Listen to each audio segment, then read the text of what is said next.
A graça e a paz, povo abençoado de Deus, feliz por estar aqui nesse 2023, juntamente com cada um de vocês, com mais uma vez o programa Palavras de Fé no ar, trazendo aí uma palavra de esperança, uma palavra de continuidade para as nossas vidas, tendo certeza que 2022 se acabou e se começa um novo ciclo nas nossas vidas, e que 2023 venha a ser repleto, espero, das bênçãos do Senhor, e espero que você tenha tido um final de ano abençoado e agradável, e não esquecendo nunca da presença do Senhor. Nesse primeiro programa de 2023 eu estou aqui com um convidado mais que especial, onde o Senhor tem nos alinhado para trocar experiências e conversar um pouco das coisas do Senhor, daquilo que o Senhor tem feito. Quero apresentar a cada um de vocês o pastor Jonathan Cardoso. Seja bem-vindo, pastor. Amém. Para mim é uma alegria poder estar aqui com vocês, uma alegria pelo convite, e me sinto honrado de poder participar do primeiro programa, né, de 2023. Isso aí. E uma boa noite para todos que estão em casa. Graças a Deus. Pastorzão, queria ver contigo como é que Cristo te achou, pastor. Olha, nós não temos muito tempo, né, para me poder explanar todo o meu testemunho. Sim. Mas o que ocorreu comigo foi... Um texto que fala muito comigo foi a história do apóstolo Paulo, né? Quando nós lemos Atos, por exemplo, capítulo 9, o Senhor Jesus fala a respeito do apóstolo Paulo e ele diz, né, que dura coisa era resistir os aguilhões do Senhor, né? Então, antes de Cristo me encontrar, hoje eu entendo que eu estava resistindo à graça de Deus, à palavra do Senhor, né? Então, eu nunca me esqueço que o dia que eu me converti a Cristo foi numa quarta-feira, numa congregação de chão batido, né, lá no Industrial. Que maravilha. Só que até eu me converter, a minha vida estava bem deplorável, por assim se dizer, né? Eu estava num estado de depravação bem profundo. Só que tudo aquilo que vinha ocorrendo comigo, né, de males comigo, eu entendia que era Deus que estava me chamando, né? Então, numa terça-feira, eu cheguei em casa, disse para minha esposa, eu decido hoje mudar de vida. Amanhã eu vou estar indo na igreja com meu pai e minha mãe eles eram pastores de uma congregação, dessa congregação que eu me converti. Então na quarta-feira eu fui, ouvi o evangelho, quem pregava a mensagem era o pastor Atos, talvez algum daqueles que nos assistem o conheça, né, do Ministério Madureira. Então o pastor Atos estava ministrando e no final da mensagem então ele fez o apelo. Sim. E eu fui um dos primeiros aí à frente, dobrei o meu joelho e a partir daquele momento entreguei a minha vida para Cristo, né? E depois dali eu abandonei todas as minhas velhas paixões, os meus hábitos pecaminosos. Confesso que não foi fácil, né? Porque é um trabalhar de Deus. Sim. Né? Mas com a graça de Deus eu fui vencendo e ainda estou, né? Dia após dia, mortificando minhas paixões, as minhas vontades. Negando a nossa vontade. Negando a nossa vontade por intermédio da preciosa presença do Espírito Santo, né? Sim. Mas é como eu costumo dizer lá na igreja, se eu tivesse 10 vidas, claro que nós entendemos que biblicamente não existe, né? Mas uma forma de explicar tal coisa, se eu tivesse a oportunidade de viver 10 vezes, essas 10 vezes eu queria viver para a glória de Deus. Escolheria servir Cristo. ao Senhor. Que maravilha. Com certeza. E tem quanto tempo já isso, pastor? Já vai para 10 anos, né? 10 anos de caminhada. Já vai para 10 anos. Só que antes de eu vir, de fato, a me converter, meus pais já frequentavam a igreja, né? Sim. Então eles congregavam na Madureira, depois da Madureira foram para a Rosa de Saron. Daí nesse processo também eles acabaram se desviando da fé, né?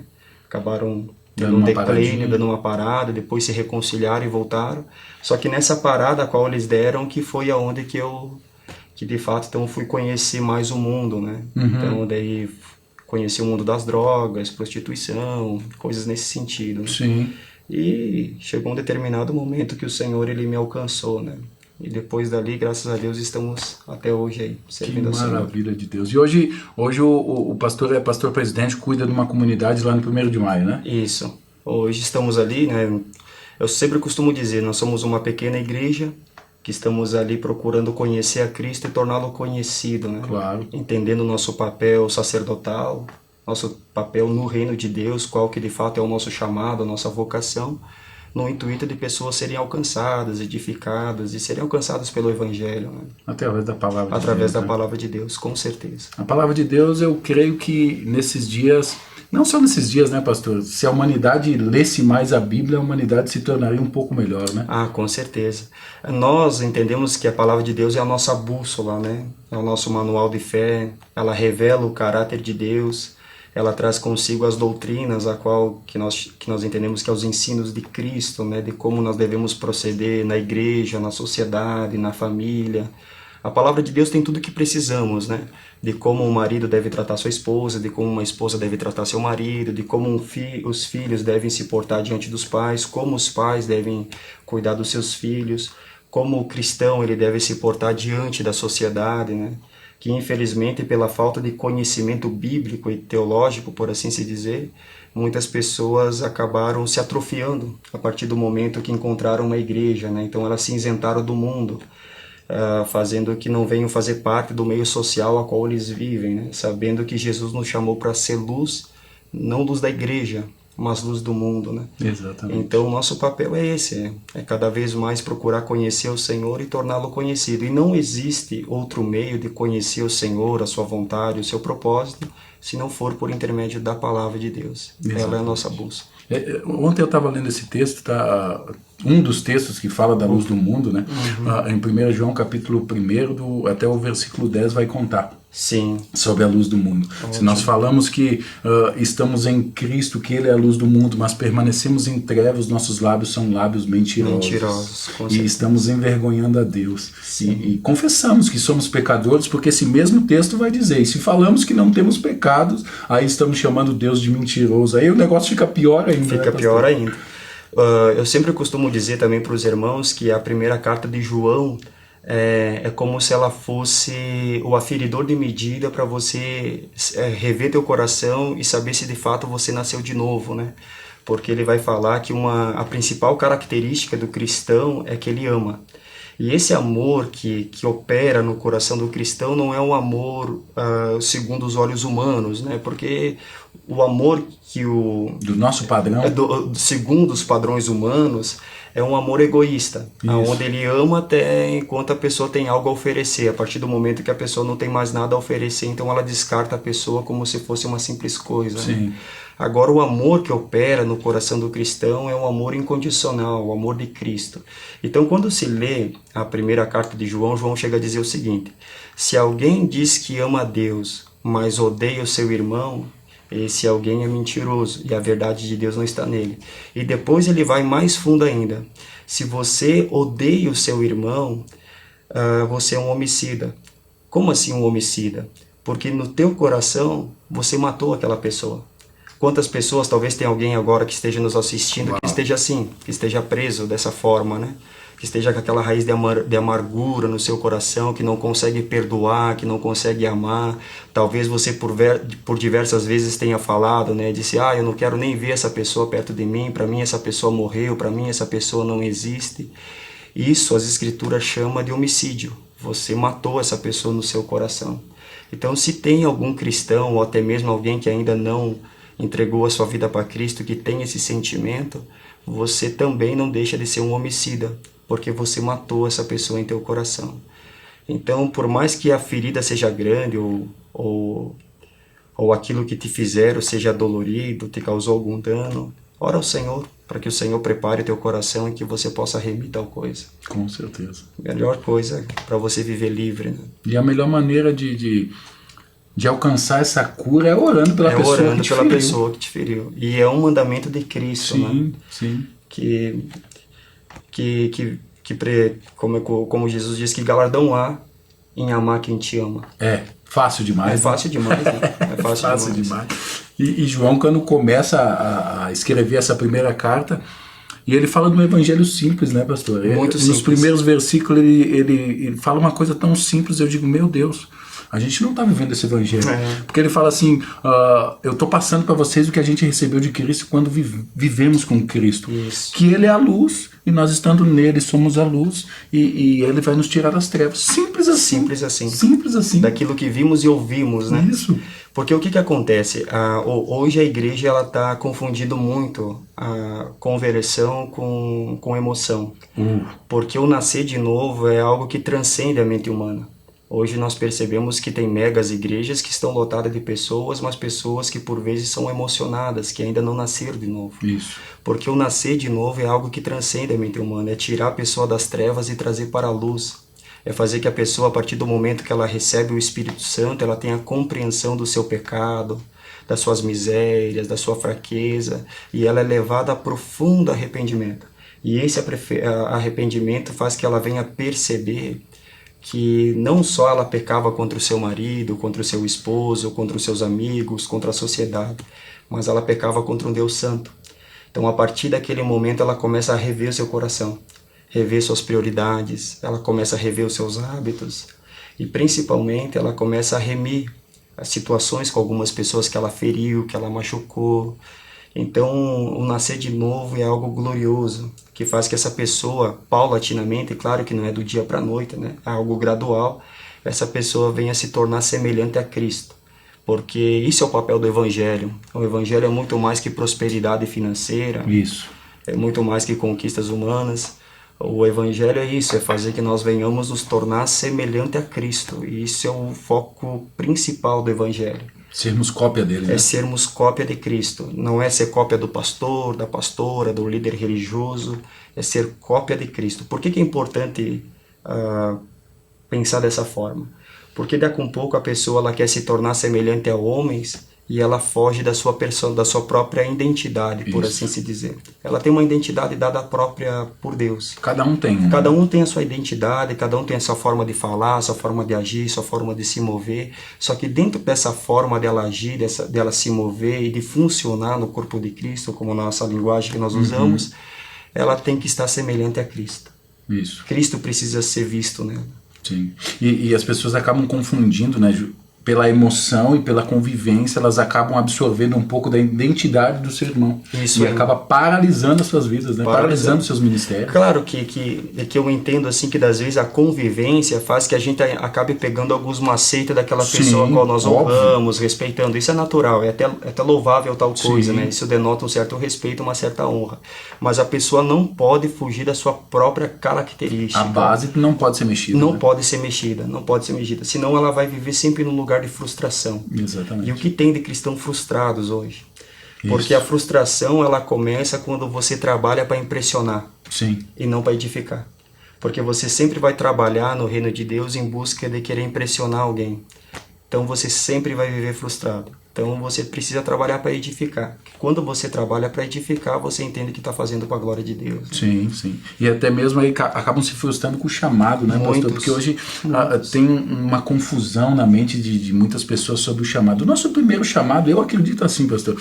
Nosso primeiro chamado foi quando Deus chama Adão para estar com ele. Então o nosso primeiro chamado é o quê? Para estar com Deus. É isso aí. Não é um chamado ministerial.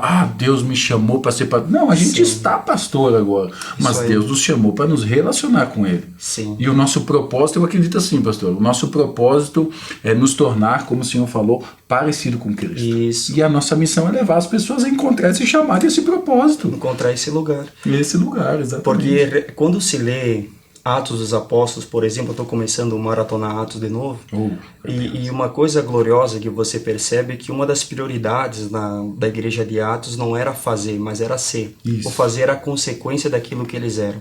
Por exemplo, quando se lê Atos capítulo 6, fica muito claro que na escolha do diaconato para poder servir à mesa, que os apóstolos precisavam ficar na oração e na palavra, precisava ser uma escolha feita pela igreja.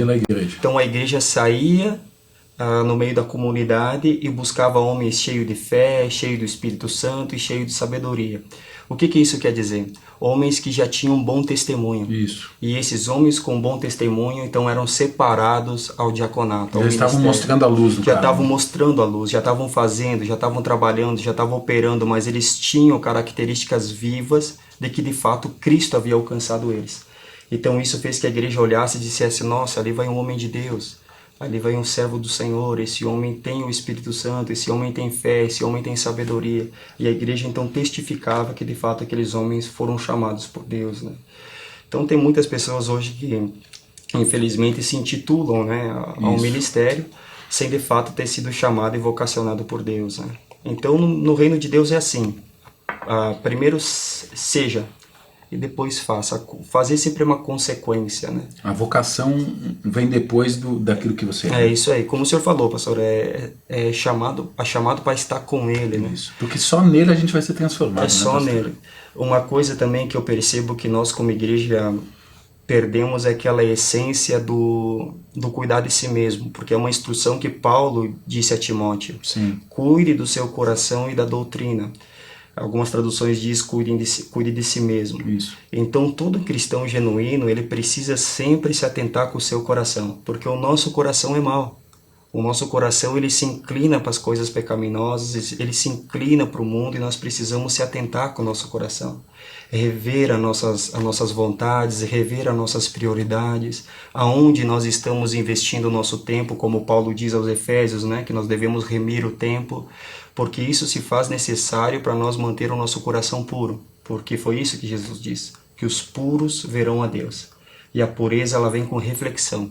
Isso. É refletir sobre o meu coração, refletir sobre os meus atos, refletir como eu estou sendo como pai, como eu estou sendo como marido, como eu estou sendo como filho, como eu tenho agido, lidado com o dinheiro que tem vindo às minhas mãos por intermédio do fruto do meu trabalho. Se tem nos corrompido ou não. E se tem nos corrompido ou não. E todas essas coisas glorificam a Deus. Sim. Infelizmente, hoje a igreja acha que só se glorifica a Deus pregando, cantando no púlpito, servindo na portaria, alcançando um copo d'água. Uma obra eclesiástica fixa, no caso. Fixa, centrada na igreja, dentro das quatro paredes. Mas na realidade não é isso que a Bíblia nos ensina. Ela nos ensina que nós devemos congregar, se reunir como igreja, ouvir a palavra, ser edificado, ser alimentado na nossa fé. Mas nós precisamos fazer que essa palavra alcance todos os setores da nossa vida. Família, trabalho, amigos, rodas de amizade, em todos esses setores da minha vida, Cristo precisa ser E isso depende muito, né, pastor, daquilo que a gente tem se alimentado. Muito. Não tem como a gente certeza. viver isso que o senhor está falando se a gente passa o dia inteiro na frente de uma televisão, assistindo isso A ou B. Não tem, né, pastor? Sim. Eu acredito que nós somos a geração da distração. Sim. Devido ao advento da internet, da tecnologia. Muita, né? Nós estamos muito distraídos. Quando Jesus ele fala a respeito do tempo do fim, Jesus diz algo muito glorioso. Ele diz assim, que assim como foi nos dias de Noé, que o povo se casava e se dava em casamento, Nossa. assim será os dias na vinda do Filho do Homem. Então o que acontece? Na época de Noé, o povo estava distraído em casar, em se dar em casamento, em fazer festa, em orgias. E assim está sendo nossos dias. O povo está distraído com o mundo. Uhum. E vai chegar um determinado momento que essa arca ela vai fechar, assim como fechou nos dias de Noé. E quando ela fechar, eu não vou ter mais outra oportunidade. A arca fechou. Cristo veio, levou a sua igreja, fomos arrebatados, a igreja foi levada embora. E então Jesus, ele vem daí como juiz para julgar, né, aqueles que não creram em seu nome. É. Então a sociedade hoje ela está extremamente distraída. A distração é aquilo que está em Hebreus, eu penso, né, que é os embaraços da vida. Porque a distração te conduz ao pecado. Isso. Nem sempre ela vai ser um pecado, mas ela pode te conduzir ao pecado. Ela pode abrir o caminho. Ela né? pode abrir o caminho. Porque ela tira a tua atenção daquilo que você deveria dar atenção. Uau, desceu agora. Ela tira a tua atenção do caminho que você tem que seguir, que é Cristo. Que é Cristo. Ela tira o teu foco. Ela tira a tua atenção. Ela faz que você comece a se distrair com coisas temporais e passageiras e deixe de se focar naquilo que é eterno. Porque quando se lê as cartas de Paulo, Paulo enfatizava muito isso. Principalmente a igreja de Corinto, ele dizia, irmãos, tire os olhos daquilo que é transitório, aquilo que é passageiro e foque seus olhos naquilo que é eterno, porque aquilo que é eterno é inabalável. Isso. Agora aquilo que é transitório e passageiro se abala.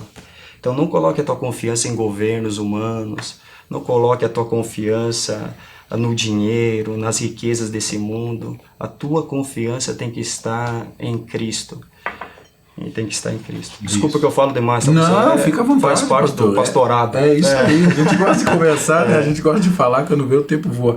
Pastor, e quando o senhor fala da parte política de governo, eu quero dar uma tocadinha agora. Teve uma mudança no nosso governo, do nosso país, e muitos concordaram, muitos discordaram, mas eu quero saber sobre exatamente isso, pastor. Em que governo nós temos que confiar, que crer? É o governo de Cristo. Isso. É o governo dos céus. Porque, claro, nós cremos na soberania de Deus, Deus está no controle de todas as coisas, Deus tem o controle de todas as coisas, ninguém pega Deus de surpresa, né? Então todas as coisas que ocorrem no governo humano são coisas que tem a vontade permissiva de Deus ou até mesmo um decreto de Deus a qual o homem não tinha como mudar. Tal decreto que Deus venha ter dado, né? Então o que nós temos que fazer sempre é confiar no Senhor. Só que a soberania de Deus não nos isenta das nossas responsabilidades. Então quando nós vamos fazer o nosso voto, por exemplo, nós temos que fazer um voto consciente, tendo como base a palavra de Deus, a verdade de Deus. Se tal voto para tal candidato não ofende a minha fé, os meus princípios ao qual eu defendo, ao qual eu creio, então o meu voto tem que ser um voto consciente. Tem que resplandecer, o nosso voto tem que resplandecer quem a gente é. Isso aí, tem que resplandecer quem a gente é, porque a soberania de Deus não nos deixa isento das nossas responsabilidades. Sim.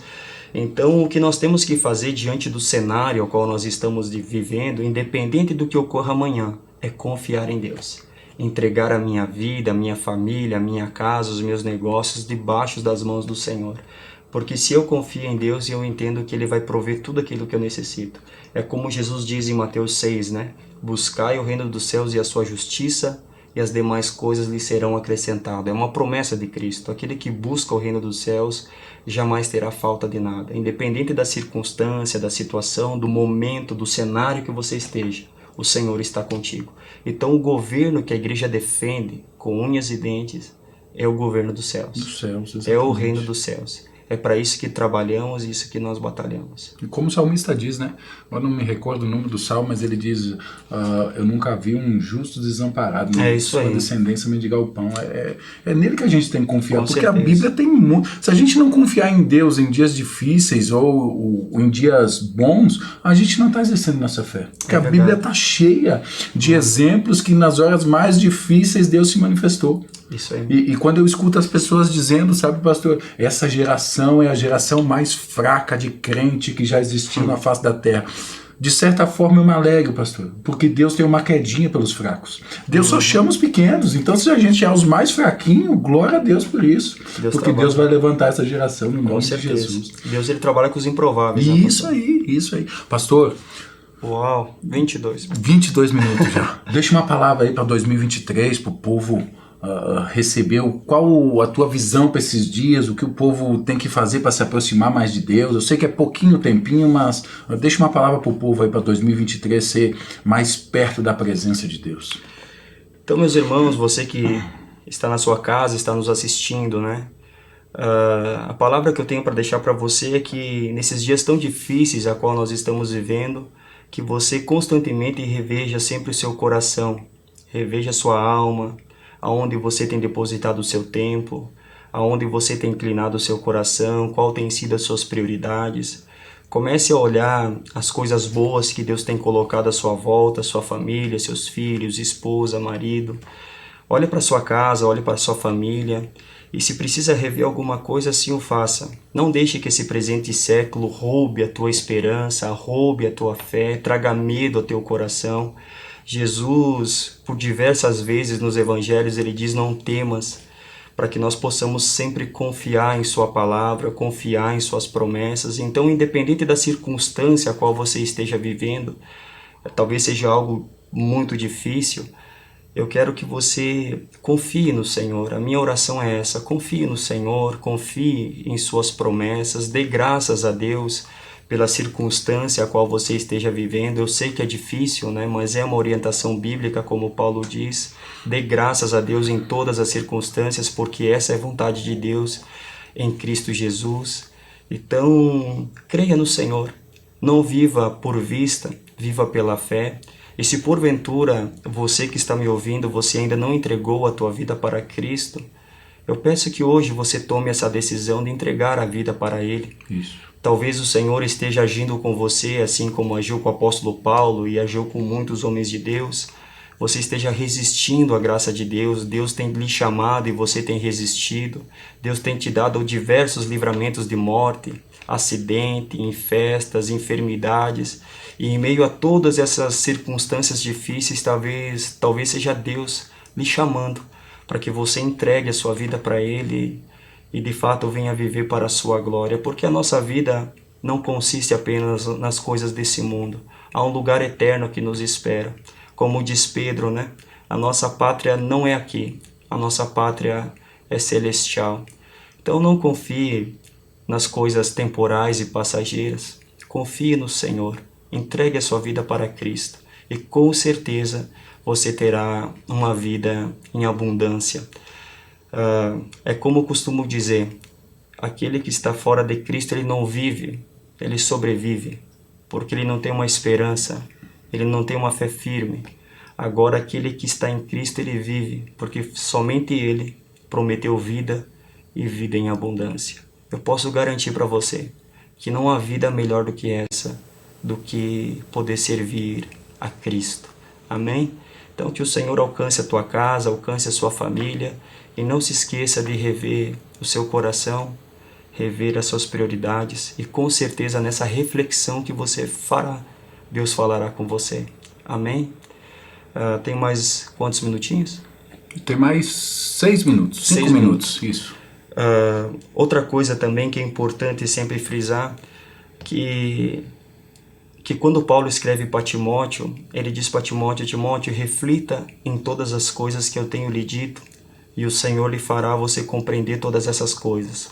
Então você que é cristão, que está me ouvindo nesse momento, sempre reflita sobre a palavra de Deus, medite a palavra de Deus. Quando você estiver num culto, ouvindo o seu pastor, ouvindo o irmão que estará lá ministrando a palavra de Deus, procure meditar na palavra do Senhor.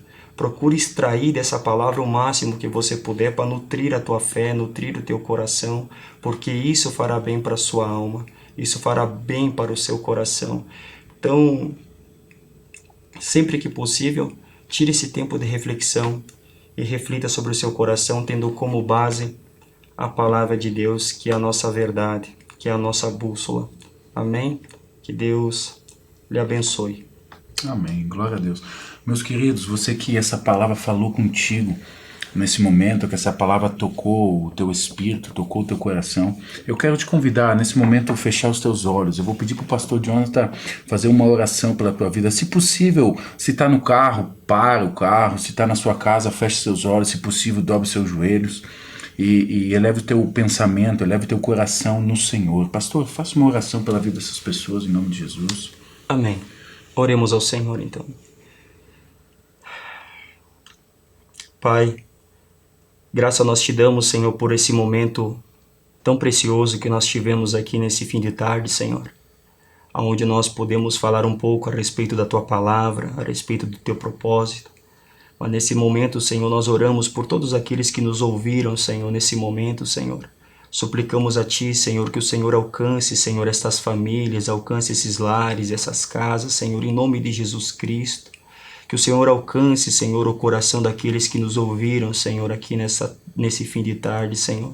Se porventura, Senhor, há alguém, Senhor, que queira se reconciliar contigo ou entregar a sua vida, Senhor, entendendo que o Senhor é o único e suficiente Salvador da sua alma, Senhor. Eu peço que o Senhor encontre, Senhor, esse coração, Senhor, derramando do seu precioso Espírito, remindo, Senhor, esta alma, tirando esta alma, Senhor, das trevas e trazendo para a sua maravilhosa luz. Assim nós oramos, Senhor, em nome de Jesus Cristo, Senhor, alcança, Senhor, esta alma, Senhor. Talvez nesse momento tenha pessoas que estão nos ouvindo, Senhor, que estão numa depressão profunda, num lugar de escuridão, de trevas, Senhor, que talvez ache que não tem mais saída, Senhor, para a situação a qual ela esteja vivendo. Nós suplicamos ao Senhor que o Senhor alcance, Senhor, esse coração, Senhor, alcance essa pessoa, Senhor, levando esperança, levando fé, levando vida, Senhor. Assim nós oramos, Senhor, no nome do Teu Filho amado, Jesus Cristo, Senhor. Alcança todos, Senhor, com a Tua bênção, com a Tua graça, com a Tua misericórdia, Senhor. Nós oramos em nome do Teu Santo Filho Jesus. Amém e amém, Senhor. Graças a Deus. Pastorzão, muito obrigado mesmo. Eu que agradeço. Deus abençoar. Muito obrigado tempo mesmo. Precioso. Vamos ter que prolongar essas conversas aqui. Amém. Foi um tempo com certeza. maravilhoso. Amém? Passou muito rápido. Me senti honrado, muito alegre. Deus abençoe. Amém.